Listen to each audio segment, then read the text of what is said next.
A palavra de Deus, e a palavra do Senhor é poderosa para nos dirigir, nos ensinar, nos exortar. Nós precisamos da palavra de Deus. Vamos ver juntos então? 46, vamos lá?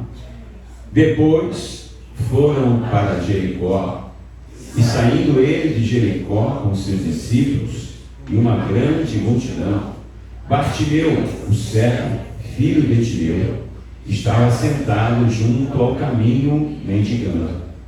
E ouvindo que era Jesus de Nazaré, começou a clamar e a dizer: Jesus, filho de Davi, tem misericórdia de mim. E muitos o repreendiam para que se calasse. Mas ele clamava cada vez mais: Filho de Davi, tem misericórdia de mim. E Jesus, parando, disse que o chamasse. E chamaram o cego, dizendo: Demônio, levanta-te, que ele te chama.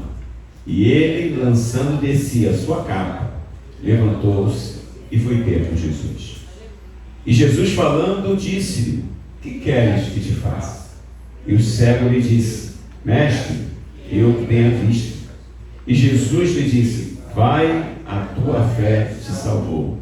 E logo viu e seguiu a Jesus pelo caminho. Amém? Aleluia! Glória a Deus! Mais uma vez, o texto nos relata um milagre. Mais um milagre que acontece. É mais uma pessoa, mais uma vida que é alcançada pelos milagres de Jesus enquanto ele esteve aqui. Muitos milagres aconteceram, muitas pessoas foram abençoadas. E a palavra de Deus, os 4 evangelhos, relata isso, narra esse dia a dia do Senhor Jesus com os seus discípulos, os milagres que iam acontecendo, seus ensinamentos, vidas que foram impactadas, vidas que foram transformadas. E nós acreditamos, aleluia, que isso pode acontecer ainda hoje. Aleluia. Ainda hoje, o Senhor Jesus que está vivo pode operar nos corações. Aleluia. Aquele homem estava mendigando. A cidade era Jericó. E a gente percebe que nos nossos dias não é diferente. Hoje mesmo, não ontem, hoje, a prefeitura fez um trabalho aqui na Ponte da Mumbu. Alguns dos irmãos que estiveram aqui ontem, estiveram hoje, viram as máquinas ali, porque alguns moradores de rua estavam ali embaixo da ponte. Isso é uma coisa que acontece, né? Vez por outra, vai lá, tira, eles voltam. Então essa realidade das grandes cidades, Maricá hoje pode ser considerada uma cidade grande, quase 300 mil habitantes. Essa é uma realidade que nós acompanhamos no nosso dia a dia. Pessoas que moram nas ruas, mendigos, pessoas pedintes, pessoas que não têm onde morar, às vezes até têm onde morar, mas não conseguem mais viver em família. São pessoas dominadas pelo tóxico, pelas drogas, dominadas por doenças também, doenças mentais, e tudo isso gera moradores de rua, população de rua. São pessoas invisíveis e anônimas. Se eu perguntar aqui para os irmãos que estão aqui, quem passa por alguém morador de rua e dá um bom dia, boa tarde, boa noite? Quem faz isso? Não fazemos muitas das vezes por medo até, né, da violência. São casos de violência também que têm crescido aqui na nossa cidade. Pessoas que relatam isso, né, fazem lá registro de violência, pessoas que passam por determinados lugares, famílias inteiras que são agredidas. Essa é a realidade. Não era diferente lá daquela cidade, que era uma grande cidade. Aquele homem estava lá, era um pedinte, como eu disse, invisível e anônimo. Ele era tão invisível e tão anônimo que até hoje nós não sabemos o seu nome. Nenhum dos evangelhos menciona o seu nome. Aí você vai dizer assim: como não, pastor? O nome dele era Bartimeu. De fato, o texto bíblico o chama de Bartimeu. mas, na verdade, esse nome, Bartimeu, não é um nome. O sufixo bar quer dizer filho. Timeu era o seu pai. Bartimeu quer dizer filho de Timeu. Assim como Bar Jesus era filho de Jesus. Assim como Bar Jonas, filho de Jonas. Então esse sufixo bar quer dizer filho. Ele era filho de Timeu. O seu pai era conhecido pelo nome, mas ele não. Então imaginem essa vida. Estava ali com um problema sério, cego, vivia sentado à beira do caminho. Interessante que Lucas, registrando esse mesmo fato, Lucas 18, versículo 35, vai dizer o seguinte: ele era cego, estava sentado junto do caminho mendigando. É Lucas que faz esse registro. Nós sabemos que ele era cego e que ele estava mendigando à beira do caminho. Era mais um mendigo, mais um cego, mais um rejeitado pela sociedade, mais um que não tinha nenhuma perspectiva de vida, como tantos que a gente conhece, como tantos que a gente já viu. Pode ser que na nossa família também tenhamos pessoas que vivam uma realidade dessa, com algum defeito físico, resolveram morar na rua. Com algum problema de saúde, resolveram morar na rua. Saúde mental, envolvimento com drogas. Essa é a realidade de muitas pessoas. Mas esse texto nos mostra também que esse homem, mesmo com todos esses problemas, vivenciando todos esses problemas, ele decidiu que naquele momento em que Jesus estava passando, ele poderia ser curado. Ele poderia ter a sua vida modificada. Amém. Aleluia. Então, 4 coisas a gente vai estar refletindo sobre esse texto bíblico.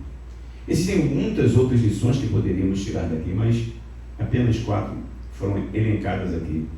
Eu queria compartilhar isso com você. A primeira, nós precisamos aprender com Bartimeu, com o filho de Timeu, como agir corretamente quando nós estamos diante de Jesus. Como é que eu e você podemos agir quando nós estamos diante de Jesus? E você vai dizer: pastor, mas como assim? Jesus já morreu, já ressuscitou, já foi para o céu. Mas ele disse que ele estaria onde 2 ou 3 estivessem em seu nome. Amém. Você quer que Jesus está aqui nessa noite? Olha, ele está presente, é uma promessa que ele fez. Onde estiverem 2 ou 3 reunidos em meu nome, eu ali estarei. No meio deles, o Senhor está presente em nosso meio nessa noite, porque a sua palavra é fiel. Como é que a gente vai agir diante do Filho de Deus, diante de Jesus? Ele está presente entre nós. Segunda coisa, devemos ser fortes e persistentes diante das dificuldades. Aquele homem passou por dificuldades, sim ou não? Tremendas. Então, havia necessidade de ter força, resistência emocional, psíquica, mais do que física até, para poder resistir a todas aquelas dificuldades, todos aqueles problemas. E ele fez isso. Terceira coisa, diante de Jesus, não só ter a postura correta, mas também pedir a coisa certa. Ele nos ensinou isso. Ele nos ensinou que naquele momento, que poderia ser a sua única oportunidade, ele pediu a coisa certa. E a quarta, nós devemos aprender a proceder, a viver como discípulos, depois que a gente recebe a bênção de Deus. Muitas das pessoas são abençoadas e esquecem de que o discípulo de Cristo, após ser abençoado, precisa continuar seguindo a Ele, seguindo a Jesus, seguindo os seus ensinamentos, fazendo a diferença. E é isso que a gente vai ver aqui. Amém? Amém. Não me demorarei. Até meia-noite a gente sai daqui hoje. Primeira coisa, agir corretamente quando se está diante do Filho de Deus. Quando a gente olha para a postura daquele homem, ele poderia estar reclamando da sua situação. Poderia estar ali, não viu aquele barulho, né? Pessoas passando de um lado para o outro. Ele poderia reclamar. Ele poderia estar ali gritando obscenidades, palavrões. Mas ele, diz o texto bíblico que ele começou a clamar: Jesus, filho de Davi, tem misericórdia de mim. A postura daquele homem foi uma postura de humildade, acima de tudo, de dependência, de reconhecimento de que ele, naquele momento, era um anônimo, era um homem invisível. E às vezes a gente olha para algumas pessoas e vê tanto orgulho, não é? Tanto orgulho, mesmo quando estão precisando de algo. A postura é uma postura orgulhosa. Nós estávamos um dia desse na escola dominical, se não me falha a memória, do domingo passado, falando sobre o texto estudado, que nós estamos estudando na escola bíblica, o Evangelho segundo escreveu João. E estamos falando exatamente sobre isso, essa postura humilde que as pessoas precisam ter. E aí há uma distinção entre humildade, né, ser humilde, ter uma postura humilde, e ser pobre. São coisas completamente diferentes.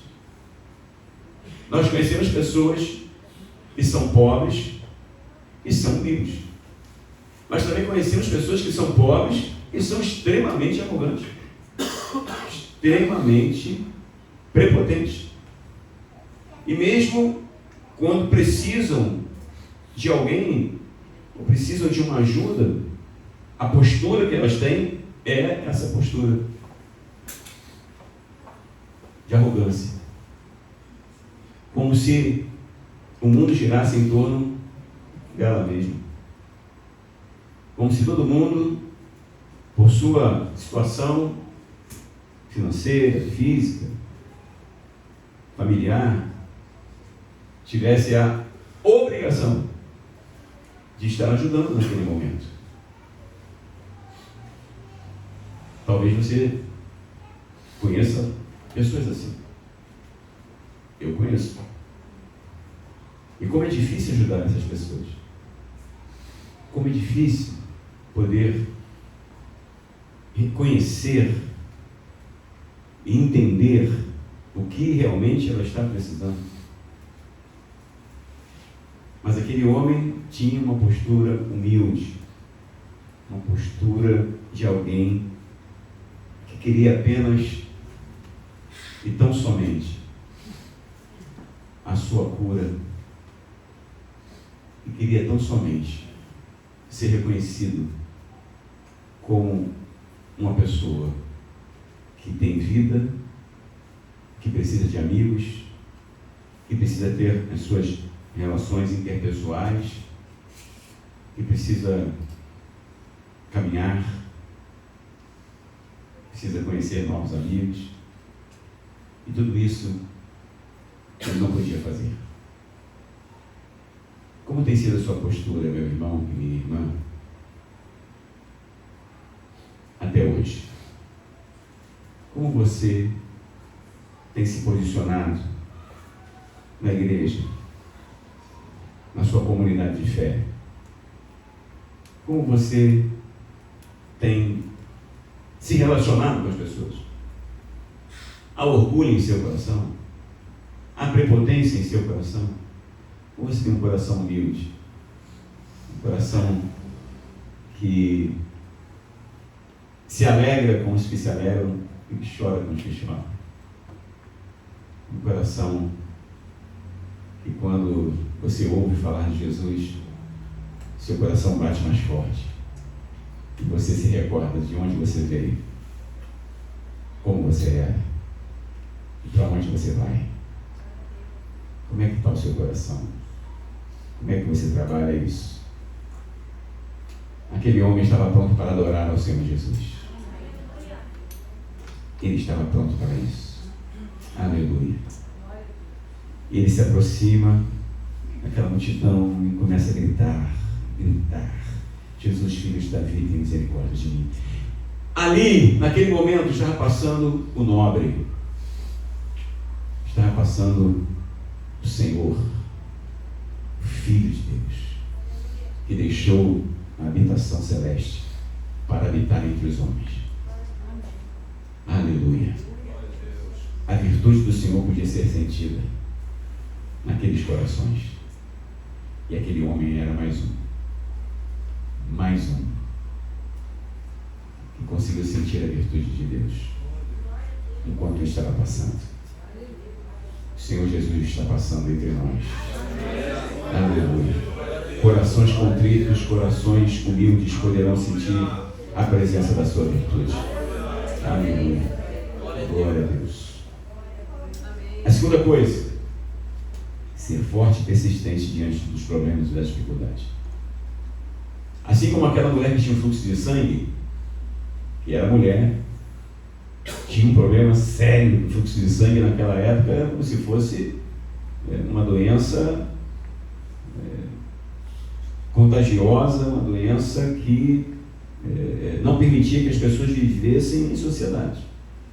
As mulheres que tinham fluxo de sangue eram consideradas impuras, não poderiam estar próximas das outras pessoas.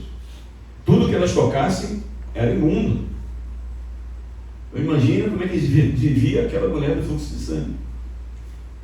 E o texto bíblico vai dizer que aquela mulher conseguiu vencer toda aquela multidão até tocar na orla dos vestidos de Jesus. Esse homem não tinha fluxo de sangue, mas como conseguiria, sendo cego, se aproximar de Jesus no meio da multidão? E quando a gente fala de multidão seguindo Jesus, era realmente uma grande multidão. As pessoas estavam ali por quê? Porque o mestre era o que curava, o mestre é que multiplicava o pão, o mestre é que ensinava. Eles não tinham visto coisa parecida. Muitas pessoas, centenas e até milhares de pessoas estavam ali onde Jesus estava. Possibilidade zero daquele homem conseguir se aproximar de Jesus. Ele começou a gritar, como vimos: Jesus, filho de Davi, tem misericórdia de mim. Jesus, filho de Davi, tem misericórdia de mim. E ali, veja bem, meu irmão e minha irmã, como, por vezes, aqueles que estão ao redor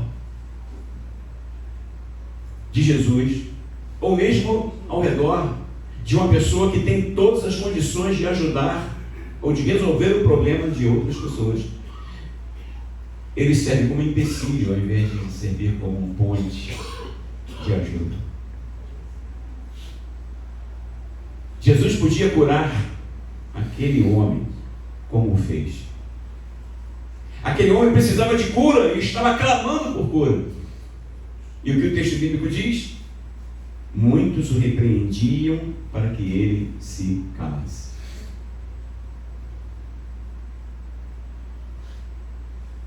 Às vezes, como eu disse, nós queremos chegar até alguém que tem a resposta, que tem a solução, que pode nos ajudar, e algumas pessoas que estão ao redor nos impedem. Não nos deixam chegar. E a gente nem está falando de má fé, a gente não está falando aqui de maldade, Às vezes é porque na sua mente há apenas cuidado. Não, eu preciso cuidar, eu preciso proteger. Eu estou aqui para afastar pessoas ruins, pessoas más. E com isso, de forma geral, acabam impedindo tanto os maus como os bons. Tanto aqueles que não precisam, quanto aqueles que precisam. Por isso nós temos que ter muito discernimento do que estamos fazendo. Como é que estamos cuidando das pessoas? Como é que estamos olhando para as pessoas? Aquele homem tinha um problema físico, sério, permanente, e vivia na mendicância, enorme dificuldade.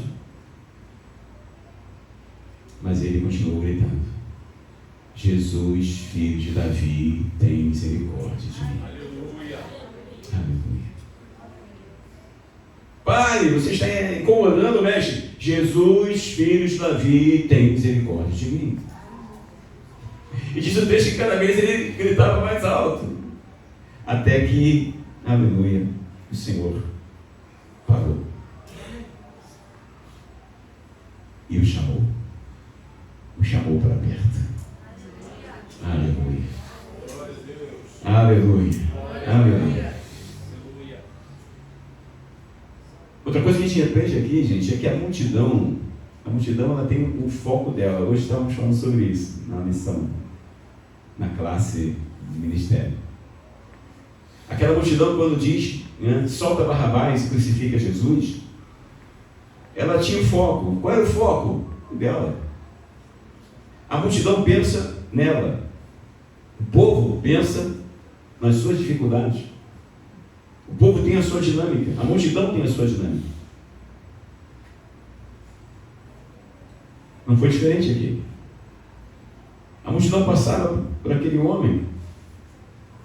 Quantas vezes as pessoas passaram ali e ele permaneceu ali?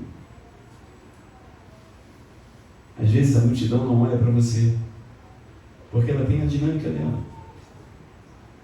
A dinâmica do trabalho, a dinâmica do pão, do dinheiro, da carreira, da fama, das suas necessidades.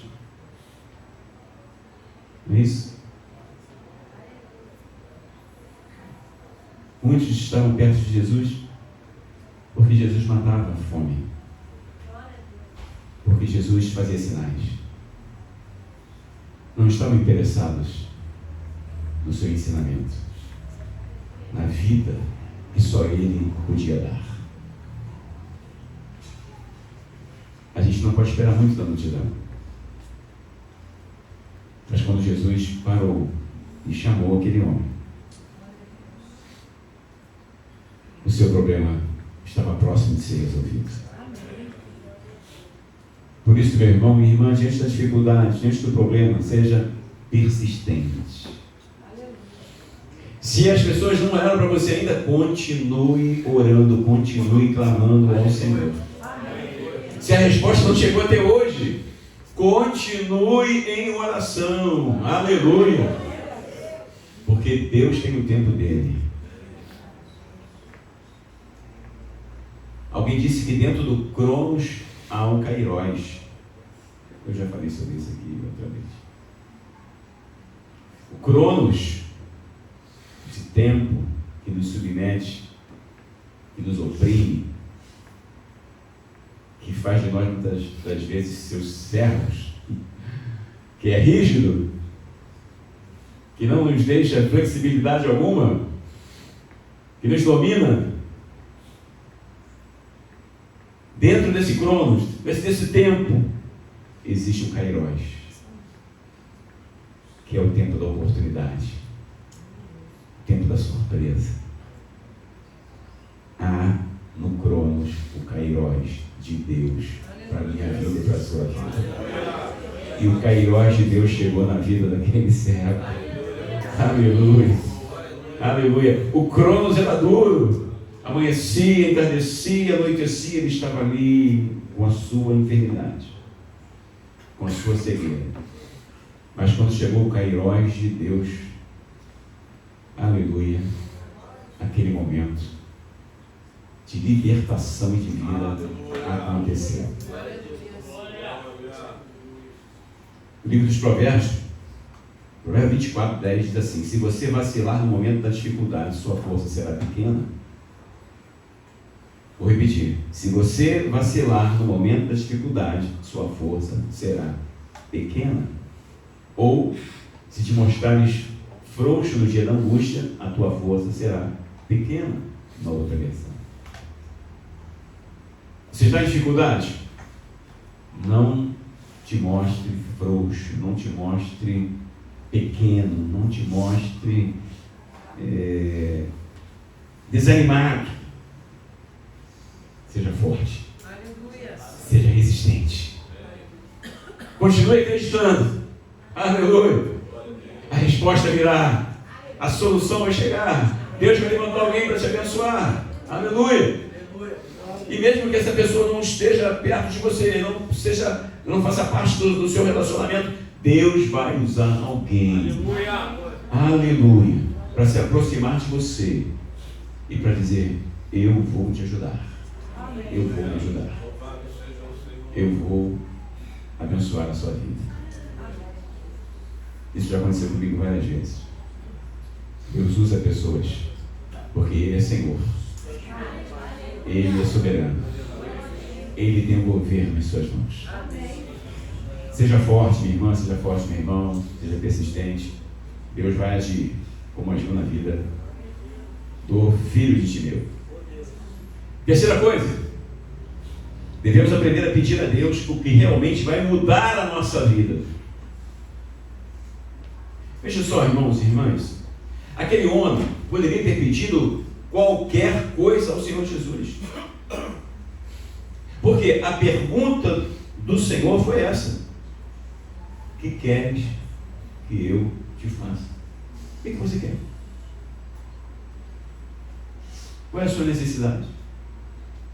O que você está precisando?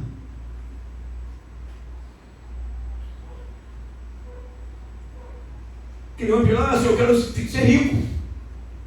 Eu quero ser o homem mais rico de Jericó. O homem mais importante, mais empoderado. Mas ele continuaria cego. Seria um rico cego ou um cego rico? Seria um cego empoderado, um empoderado cego. A sua vida não teria mudanças significativas, porque ele continuaria não vendo as pessoas, não se relacionando com as pessoas da forma como uma pessoa que tem a sua visão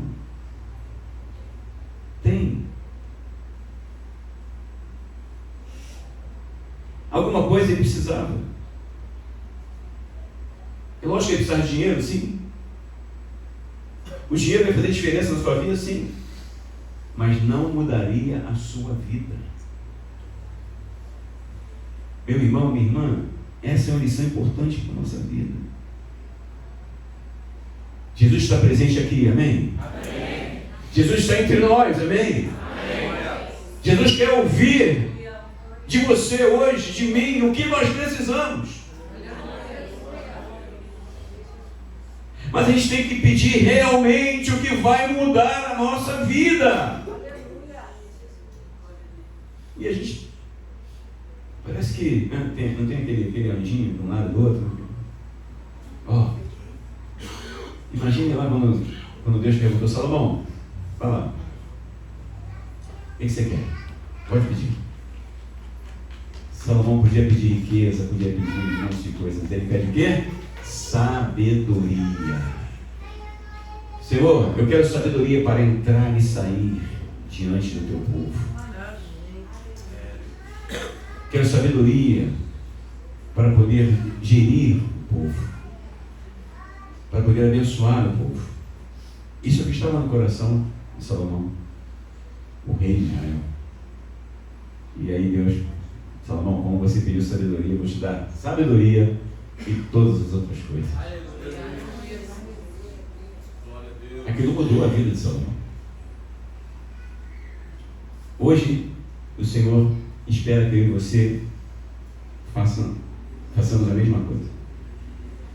O que pode mudar a sua vida hoje? O que impede que o seu coração seja um coração que ame ao Senhor? O que impede que a sua vida seja uma vida livre?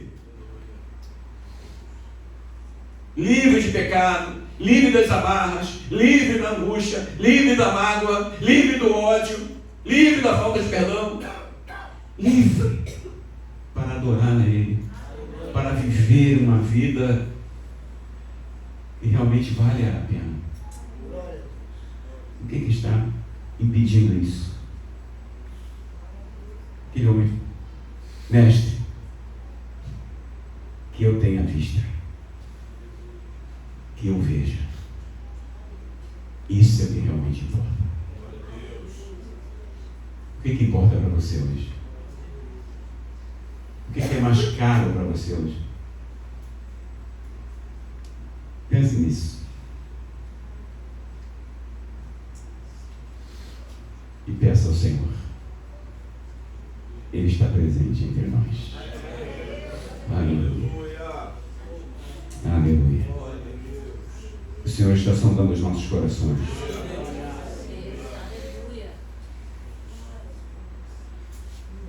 Aquele homem pediu a cura. Aleluia. E o Senhor estava ali pronto para atendê-lo. Às vezes, as coisas são simples e a gente complica, né? Aquele homem foi perspicaz. Se eu tiver a minha visão, a minha vida vai mudar. E assim ele fez. Grande lição nós aprendemos com ele. Por fim, depois que aquele homem foi curado, ele toma uma decisão: seguir a Jesus. Vejam só, irmãos e irmãs, depois que ele recebeu a cura, ele poderia viver o resto dos seus dias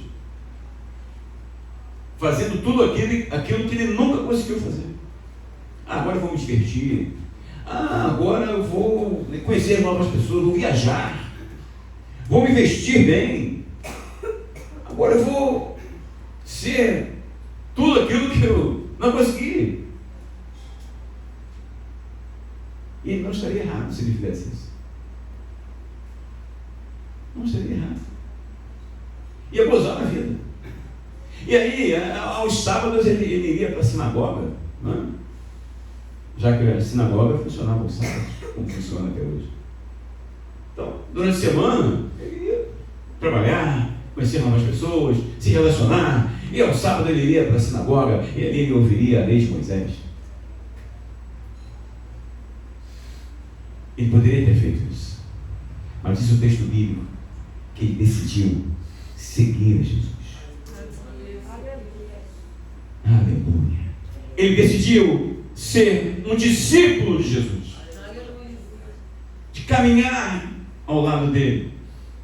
E Lucas, no mesmo capítulo 18, quando ele narra esse fato, ele diz o seguinte, Lucas 18, 43, e todo o povo vendo isto, dava louvores a Deus. A vida daquele homem passou a ser uma vida que produziu glórias para Deus, adoração a Deus, louvor a Deus. Aleluia, que coisa linda. Ele tomou a decisão de ser discípulo. Mas enquanto esteve cego, não poderia fazer isso. Por isso o título da nossa mensagem de hoje é que as pessoas que não conseguem enxergar, as pessoas cegas não conseguem, não podem, são impedidas de ser discípulos de Jesus. E aí você vai dizer, pastor, mas eu estou olhando aqui ao meu redor, eu conheço as pessoas que estão aqui e nenhuma delas é cega. Pode até ter um problema de visão, como eu tenho. Miopia e astigmatismo me perseguem há muitos anos, muitas décadas até. Eu não conheço ninguém aqui, pelo menos não tenho conhecimento de alguém que tenha um problema de perda de visão, não é? Totalmente, como aquele homem. Mas hoje, eu e você não estamos aqui apenas para falar sobre a restrição da visão física, porque aquele homem foi restaurado 2 vezes: a sua visão física e a sua visão espiritual. Porque ele poderia ter se afastado de Jesus após ser curado. Assim como aqueles leprosos, e eram 10, e foram curados por Jesus, e apenas um retornou para agradecer. E Jesus fez assim: sério, ele pergunta: não foram 10? Onde estão os 9? Para onde foram? O que estão fazendo? Mas um voltou para agradecer. Um voltou para dizer: obrigado, mestre. Obrigado, filho de Deus. Porque hoje eu estou curado. A cegueira espiritual é a pior que existe na vida das pessoas. Porque nós sabemos que pessoas cegas fisicamente podem receber o Senhor Jesus como Salvador de suas vidas. E podem ter a vida eterna garantida na eternidade ao lado do Pai. E esse é o nosso sonho. Esse destino é o que todos nós queremos. Aleluia. Como cantamos aqui no início, desejamos ir lá. Desejamos ir lá. Aleluia. Mas muitas pessoas estão cegas espiritualmente. Muitas até já ouviram muitas vezes alguém pregar. Muitas vezes ouviram falar de Jesus. Muitas vezes ouviram falar sobre gratidão. Muitas vezes ouviram falar sobre salvação e libertação que só existe em Jesus. Mas estão cegas. Não conseguem vencer as suas dificuldades, as suas mazelas, os seus pecados, as suas dificuldades. Continuam cegas. E não estamos falando só de pessoas incrédulas. Estamos falando de pessoas que frequentam templos, que frequentam cultos, que ouvem pregações, mas continuam cegas. E a cegueira física a gente identifica, mas a cegueira espiritual demora um pouquinho para a gente identificar. Mas existe um que vê todas as coisas. Existe um que conhece o meu coração e o seu coração. E nessa noite ele está presente entre nós. Assim como Bartimeu venceu todas aquelas dificuldades, aquela multidão que o impedia, gritando, clamando pela misericórdia de Deus, hoje eu e você temos também essa oportunidade de gritar: Jesus, filho de Davi, tem misericórdia de mim. Aleluia. E mesmo que a gente não o esteja vendo fisicamente, nós queremos que Ele está presente entre nós. E eu, concluindo aqui esta pregação, eu pergunto a você que está aqui conosco, que nos ouviu aqui, né, que ouviu a nossa palavra, e eu pergunto: você está cego? Você está cega? O que tem tirado a sua visão espiritual e tem impedido você de ser uma pessoa que segue a Jesus com liberdade? Se você é uma dessas pessoas, coloque-se em pé e nós vamos estar orando por você. para que o Senhor Jesus possa curar a sua cegueira, que impede você de se tornar uma pessoa livre e ter a sua vida mudada, e que as pessoas, para que as pessoas possam olhar para você e glorifiquem a Deus através da mudança da sua vida. Se você está aqui nessa noite, se você veio a esse lugar, se o Espírito Santo está falando do seu coração, tome a sua decisão assim como aquele homem tomou.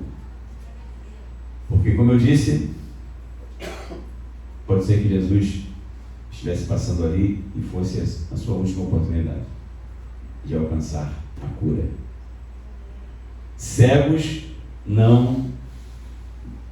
A cegueira impede que as pessoas sigam a Jesus. Cegos não seguem Jesus como seus discípulos, fisicamente. A cegueira física atrapalha. A cegueira espiritual atrapalha pra caramba. Quem quer ser liberto por Jesus nessa noite, dê o seu sinal. Ele está passando. Ele está presente. Porque Jesus busca aqueles que precisam e ouvem o clamor dessas pessoas. Deus está presente. Deus está presente. Deus está presente. Aleluia. Como diz uma canção dos Vencedores por Cristo, Deus está presente. Deus está presente. Entre pecadores como nós, Deus está presente. Deus está presente entre pecadores, pronto a perdoar. Ele vai ouvir nossa oração. Então, hoje é o dia, essa é a noite, para você ter os seus olhos abertos, os seus olhos espirituais abertos, para poder, aleluia, receber do Senhor a cura e a transformação da sua vida. Temos alguém? Se não temos, que o Senhor permita que você tenha outra oportunidade para ouvir a sua palavra e ser ensinado, ser ensinada sobre o amor de Deus e sobre o seu poder transformador. Agora, optar por continuar cego não é algo inteligente, não é? Então, busque a cura, busque a melhora para a sua vida, busque a libertação para a sua vida. Deus continua nos amando, apesar das nossas mazelas. O filho de Timeu nos ensina muita coisa. Vamos aprender com aquele que pode nos ensinar.